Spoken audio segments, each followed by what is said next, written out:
Tossing Grenades at Windmills podcast. Welcome to the Tossing Grenades at Windmills podcast. I'm Rhombus Tix / TC Ricks.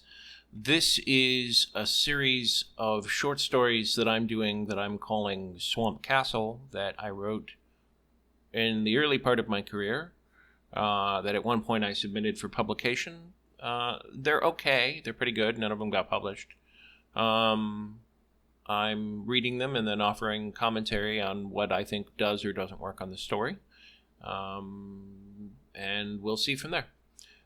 This story is called Long Time Passing by Rhombus Tix. Time was long on the beacon. It wasn't like it was it wasn't like it was in the old days. People placed value in different things. No one died anymore, and the nanites could make just about anything anyone could ever want. If getting enough money to marry the one I loved meant being 12 light years away from another human being, then that is what I would do, even if I had to take 1,000 years to do it. 1,024.41 to be exact. I started at the beacon the same way I always did. I was alone. I had taken this assignment because I needed money and status. I had learned a great deal, of course, but knowledge was the kind of thing that anyone could acquire if they were willing to take the time or spend the money. I had time, just like anyone did, but no money. 1,000 years later. Please sign in at the door, the attendant in front of her house said. I was a rich man now, quite rich, due to some of the crazier things I'd done. I could afford to have him fired. He wouldn't like it at all. I was patient, despite having every reason not to.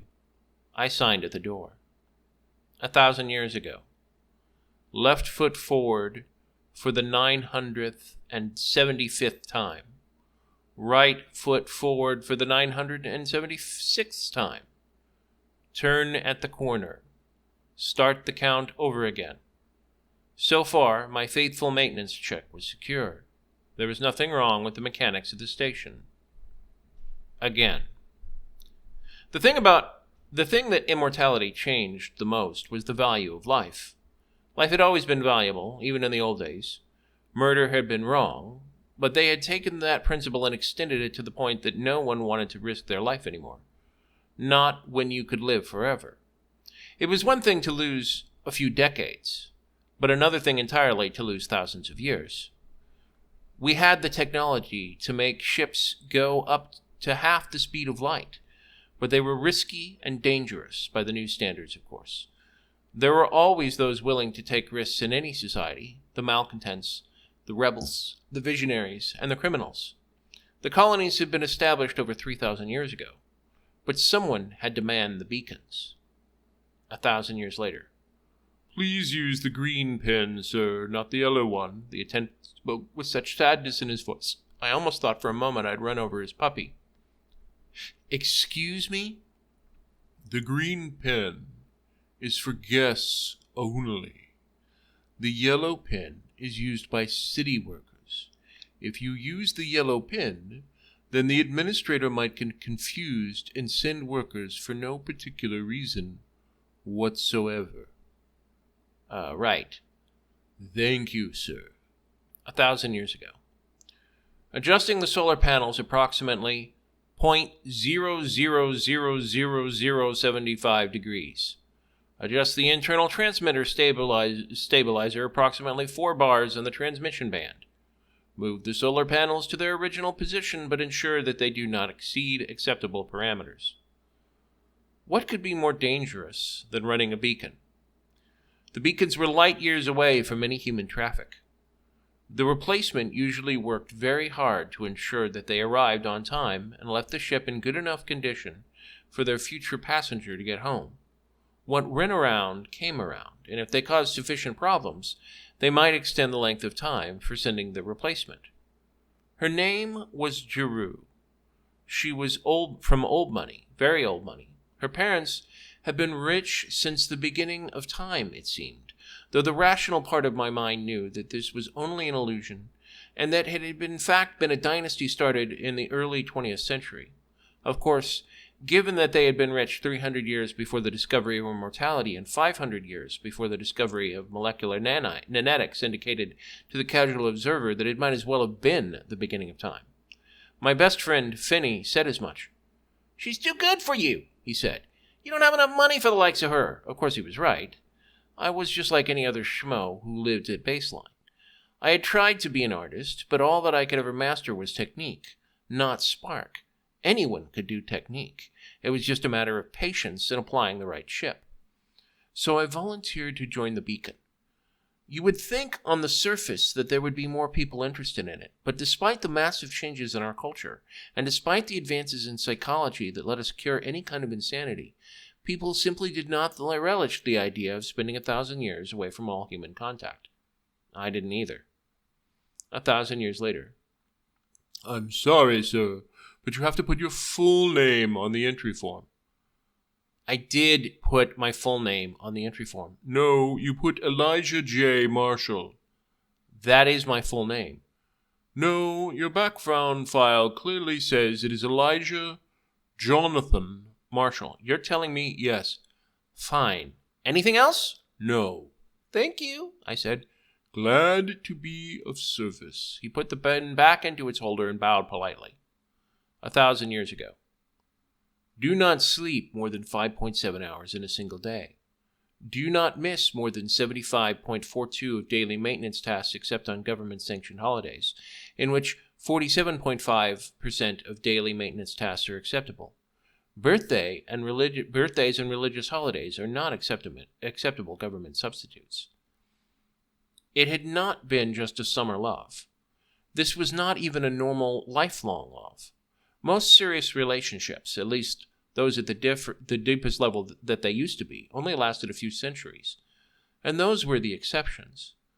There were a few cases where a relationship would last 500 years or so, but those were actually viewed by the majority of society as unhealthy. On the other hand, it was perfectly acceptable for someone to switch between 2 or 3 partners. And in the initial days of immortality, there had been no durability whatsoever. People believed that since they were immortal and that medical science could fix almost anything, then they no longer needed to fear death. It took at least 1,000 years for advanced culture construction to reach its heyday. Insanity up to that point was only fixable by medication or surgical brain alteration. Towards the end, over 90% of the population received some form of surgical alteration or another. 1,000 years later. Giroux looked at me awkwardly from across the room. We had met when she was 18. I had been 19. We were quasi-adults, but weren't considered full citizens until we were at least 100 years old. Now she and I were both over 1,000. She looked like she had matured quite a lot more than I. Not physically, of course. Physically, she was just as radiant at the moment I first saw her. But time had made her a whole person. All I had to my life was beacon work and a candle flicker that had come before it. "I got your letters," she said patiently. "Good," I replied. I wasn't sure what to say. Obviously, she wasn't either. Neither of us were. We just sat there in silence. Finally, I just smiled. Amazingly, she smiled back. 1,000 years ago. Employees are permitted to write 1 letter each month. All other data is reserved for corporate and government needs. Circumventing these parameters will result in a fine of 9 years' pay. The second violation of circumventing these parameters will result in termination. Employee may receive as much as their relatives are willing to pay for. Repetition was the gospel of living forever. Sure, there was an infinite variety thing, and we did that, but it took about 1% of the effort that it ever had. Tiny amounts of trace elements make up your bodywork. Tiny amounts of variety in a sea of time keep you sane. You spend the vast majority of your time doing the same thing over and over. There are some who say that the times of death are preferable, since their lives actually meant something. Personally, after 20 years on the Beacon, I was inclined to agree with them. It didn't really matter. Since life was infinitely sacred and valuable, the idea that someone was unwilling to do what it took to be immortal was criminally insane. The government could cure all kinds of insanity. In this case, they simply strengthened the part of the mind that all creatures had within them, their animal survival instinct. When their fear of death increased to the point that the idea of dying terrified them more than anything else, They were more than willing to let the procedure be performed on them, and to perform whatever protocols were required. The government justified this by explaining that almost every government in history had outlawed suicide. There were many of them who found a more novel solution. Hibernation had been used quite extensively in the early colonization attempts, but was not used so much anymore. There was another reason the ships were slower than they could be.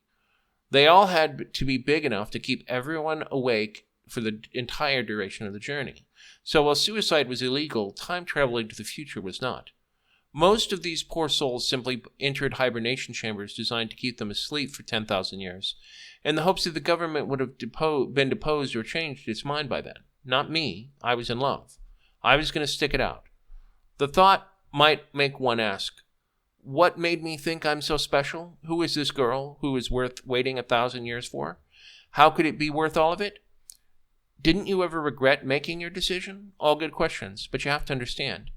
I knew what I wanted, and I was going to do anything it took to get it. 1,000 years later. Your time is up, sir. You're going to have to leave now. I haven't even had 5 minutes, I shouted in annoyance. There are many other people waiting in line, the scheduler said patiently. Derouche shrugged and smiled patiently. This was a warm smile of the kind that one might give a lost child who had asked you for directions. This was hardly the person who had been writing for 1,000 years. This woman was alien to me. I understood that relationships in the flesh were often awkward compared to those in shadow realms or by correspondence. Ours had been the correspondence of antiquity, purely by the written word alone, with no visual medium of any kind. I didn't know what to say. This was the woman I had lived my life for, had endured a solitude that no man living could understand, and after only 5 minutes it was gone? What was I going to do? Please leave, sir, the scheduler said, and so I did, 1,000 years ago. My dearest Elijah, please understand that I had no choice in my father's wishes. Until I reach my 100th birthday, he has considerable say in my financial affairs. Economically, he could ruin me. He could do a lot worse. Without the proper resources to defend myself, he could arrange for governmental surgery or reprogramming. I love you. I cannot say why I love you. There is no rationality to it, but there it is. I would have waited for you. Why did you go away? It is the one place that even our family's resources cannot go. The risk of life is simply too great. Had you simply chosen to go to another star, I gladly would have followed you. But what am I to do now? It is as if you were dead. Love, Giroux. I read the letter with something of astonishment. How could this have happened? I didn't even think she knew I was alive, much less that she was interested in me. I wrote back. Dear Giroux, I met you in the rain outside your father's house. You were sneaking outside and asked to borrow my coat. I saw your face and never felt the same again. It is said that the first love is often your only love. There are others who say that the heart must be broken and mended time and time again before it is ready to find the one for whom it is meant. I don't know, nor do I care. What I do know is that the world changed for me to the moment I met you, and I will settle for nothing less until I can be with you forever. I tried everything I could to find you, but once I learned who you were, I was devastated. How could I court someone so rich? Please understand that I did not even let that stop me. I did try writing you. My letters never got through, or if they did, your replies did not. I even tried sneaking inside once, but your father's henchmen found me and tortured me. Nothing physical, of course, but the interface made it feel just as real as if they were rending my flesh. What is done is done. The truth is that I still love you, and I planned to get enough money to court you. This was the only way I could see. We can at least write, albeit once a month only. The company is rather strict about personal use of the comm. They also state that it is better for my mental health to minimize contact. I love you, EJ. 1,000 years later. I didn't know what to do. How could it have happened? What did I do that would cause her to behave in such a fashion? Our letters had grown more and more intimate over the last century. I had come to be her only true friend. She would confide things in me that she would trust with no one else. Since we were permitted only one letter, I made it a good long one each time. I told her all about myself and my duties on the station. Needless to say, after a while, we were pretty much only talking about her life. Interested things tended only to happen on the station, only about once every 100 years ago or so, usually when something went wrong with one of the ships. The more I thought about it, the more I suppose that it had to be that she had built up this image in her mind of who I was and could not possibly compare it to. I was the secret friend that no one else knew about, and that could not possibly betray her secrets. I had been the one who had been there when all other relationships failed. After all, what else did I have but her? A bitterness rose up in me, and I had to fight with every ounce of my being to push it down. The sanity monitors were very sophisticated, and if they knew what I was thinking, they would surgically alter me. A part of me was willing to accept this as an alternative to the pain I was feeling, but I had never believed in living life by proxy, and I was not going to start now. What options did I really have? I could live with the pain that I had wasted the first 1,000 years of my life, something I would never get back again, or that I could try and forget. I could go off-world. It was tempting. There was a lot more to see out there than there was on Earth, but I'd had my fill of space. I might leave in a century or two, but there was plenty that I had missed in the meantime. All of the plays, parks, and monuments constructed while I'd been away. Of course, the downside was that it would remind me of Giroux. Everything was going to remind me of Giroux. Everything. What was I supposed to do? It was at that moment I came to the realization of my best course of action. I would go into hibernation. While I felt like ending things, the truth was that it would allow me to enter a new world.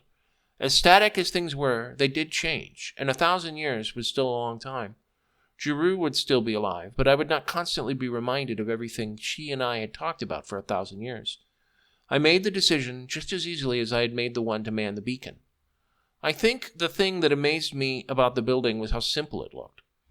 It wasn't imposing at all. I might have mistaken it for any other office building, really. There was a small coffin-shaped icon on the front of the building. Not that there was anyone that couldn't read these days. If you didn't learn, the government just implanted the right chips. The guy in the office chair swiveled back and forth while I was in the grid playing a game. I could tell by his erratic movements he was clearly involved in a major fight. I was well within my rights to notify him of my presence, but I wasn't in a hurry to get anywhere, and I didn't want to annoy people who would be watching over my corpse for 1,000 years. Apparently, I had some sense of self-preservation after all. 10 years ago. It was the last day of my confinement. It had been a very long haul. I thought I had understood the meaning of immortality, but I had been wrong. The routine had helped. At first I had thought it was torture, but the sameness helped keep me sane throughout the aeons. It had actually made time go faster. When I tried to rebel in little ways, like making the flowers in the biopond arrange in more and more elaborate ways, it had been interesting at first. However, over time, it had been more and more torturous, especially as I ran out of things to do. I tried to stick a balance between the ease of repetition and the need to become something more. It had made time go by slower, but it had still been worth it. The quality of my life was not simply measured in longevity, but its quality. The corporation had tried to structure most of my time, but after the first 10 years or so, I discovered many methods that would allow me to bypass their elaborate schedule when I wanted to. After 100 years, I'd overridden all the security codes to the point that the mastery of the station had been completely mine. So now I just sat waiting for the ship. I could see it on the sensors. I was tempted to call up my replacement and talk to him. My fortune was so enormous at this point that I could easily afford whatever pittance the company would dock me, assuming I didn't just override the sensors. But the truth was that I was somewhat apprehensive about meeting a new face. I had been alone for 1,000 years. It is difficult to describe just how long that can be, especially when you had only been 18 at the time. I was sane, but only barely. The ship continued decelerating towards the station. It was the most dangerous part of the job, since 3 or 4 beacons had been hit by a ship as it approached. I continued to prepare the shuttlecraft. I looked at my meager possessions. While it had been true I could buy most anything I wanted back home, there did not seem to be much point to it all. There were a few homemade things I could have made with the nanofabricator, but they had more of an intrinsic value to me than any kind of monetary one. After an eternity, the ship's shuttle eventually undocked. Technically, I was supposed to undock at the same time and head to the ship to maintain maximum efficiency. Why the company felt the need to preserve a few minutes of time when the trip took back years was something I never understood. My predecessor had cheated. He went EVA from his shuttle and boarded mine. He explained in explicit detail some of the finer points of the station, including the things that the corporation didn't want you to know. The main thing he did was help me unload, as though I could tell he really just wanted to see someone else. It was 10 years back, and he really didn't want to have to wait that long to talk to another human being. Neither did I. 10 years in the future. "So yes, you here to get yourself frozen?" the man asked, scratching himself. I wasn't sure if he'd bathed in over a month. Then again, with the right cyclants, he could have been in here for a lot longer than that and barely only begun to smell. The thought was not pleasant. Perhaps I should choose another place to sleep. There were better places, far better places, and I could certainly afford them. But none of them would be so close to her. "Yes, I'm here to be frozen." "That'll be 4,300 hours. That's pretty cheap," I said, rather surprised. "Law of supply and demand. There's like zero demand, especially in the bargain basement freezing in this part of the city, and a whole lot of supply. Government makes us keep this place open, so we comply. Anyone has the right to be frozen. It's the law." "Right.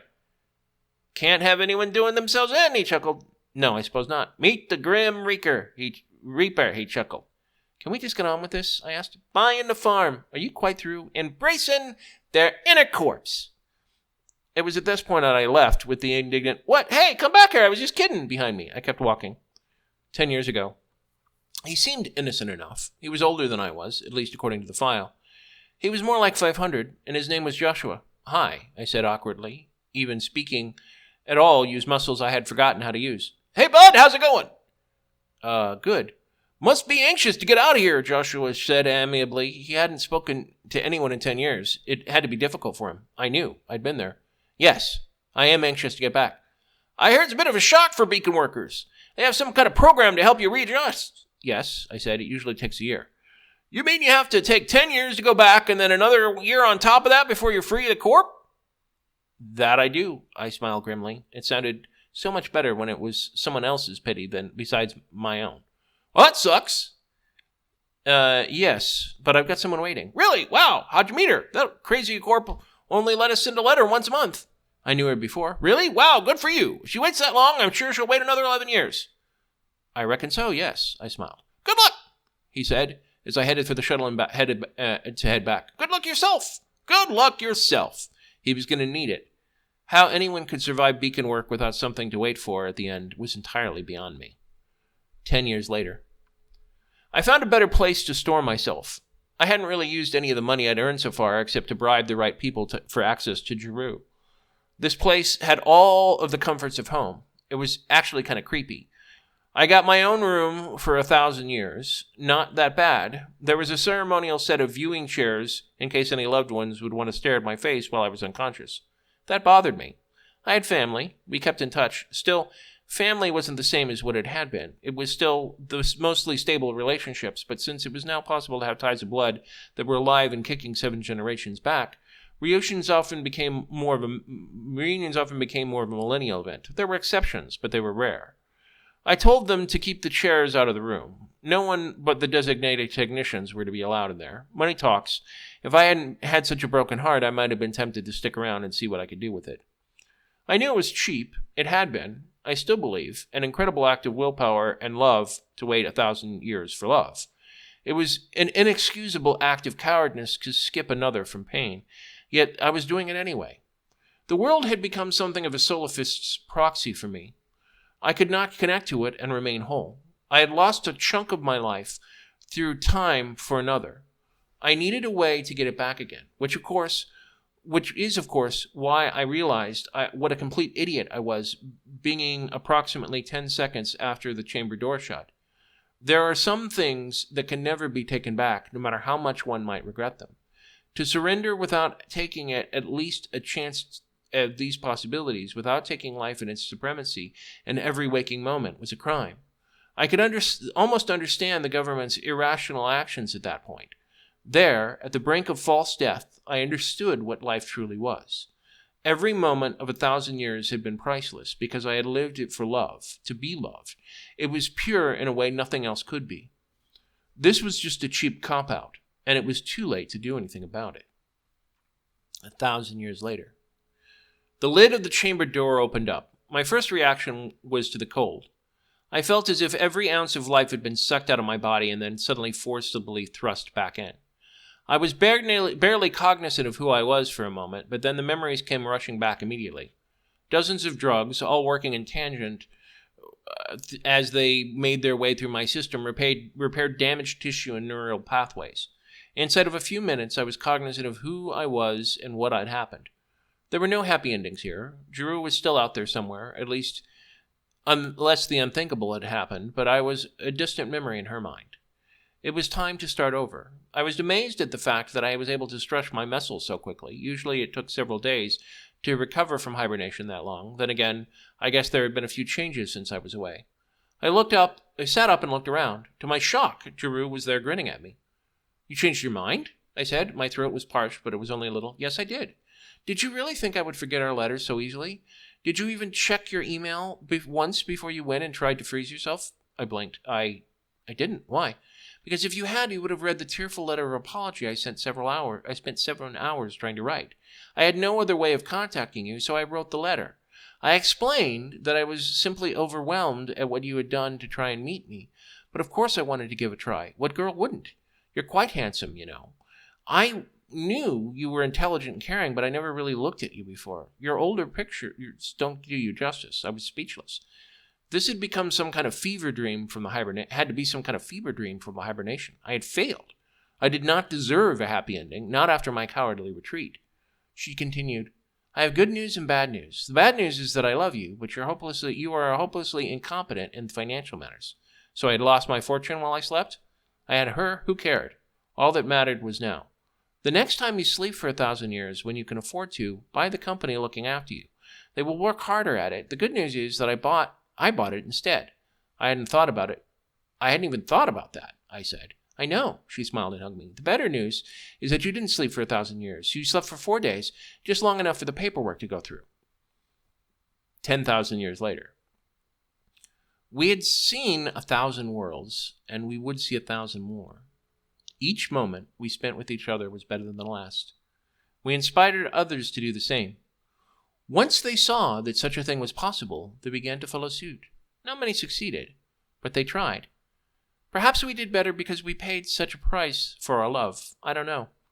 I don't believe all love must be built on pain. What I do know is that there are those who say that love is all you need. They are right. Money doesn't hurt, though. I will say that of the Swamp Castle stories that I've read so far, that is definitely the best one. I'm going to rate that one an A-. It does still need some tweaking. If I was to rewrite the same story, I would include more details. Frankly, the concept behind this and the detail I put into it was really more novella length. But, I mean, this is what a short story is supposed to be. It's got a character, well, 2 characters. It's got, it doesn't do exposition dump. It's got a very clear idea, which is what are the consequences for a society when true immortality hits. And that is some of my best science fiction, right? I think things differently and do things differently. I've read stories about hibernation and immortality, but in my opinion, they very rarely address the true changes. I think one of the few I've read that does understand the consequences for immortality is Altered Carbon. But even that doesn't explore every angle about what such changes would make. And this is the equivalent, in my opinion, of Romeo and Juliet, but not as dark an ending. By the way, I'm kind of done to death with Romeo and Juliet. Don't even ask me why. But I will say that reading this again, there's some really dystopian elements that I hadn't realized that were in this story. The government is insanely dark in this. Just to be clear, I am not a fan of governments that oppose assisted suicide. I think that people have the right to die as long as they are not literally insane. And I do think that there need to be a lot of safeguards to that. But the idea of the government literally being able to force you to be alive is just dark to me. And, you know, you talk about government overreach. That's about as much of an overreach and a breach of your very being as there is. and especially in a society with immortality, that becomes much more important. It's not the government's place to tell people who they are. And, you can agree or disagree on the strength of government, but if you believe in the sanctity of soul and mind and life, or what I call the sacred subjective, then the idea of a larger power imposing its will on you that you did not agree to, especially to define your whole being, is just an act of evil that there are very, very few things that I would call more evil. There are a handful, but not many. Anyway, I liked this story. This story alone, going back and finding out about it, to me justifies the entire series.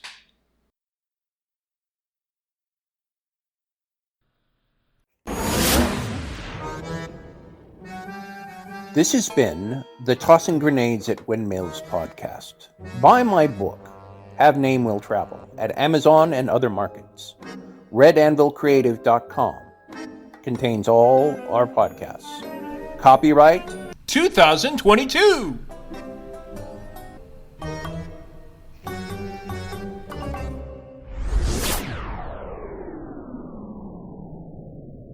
To fight the forces of evil!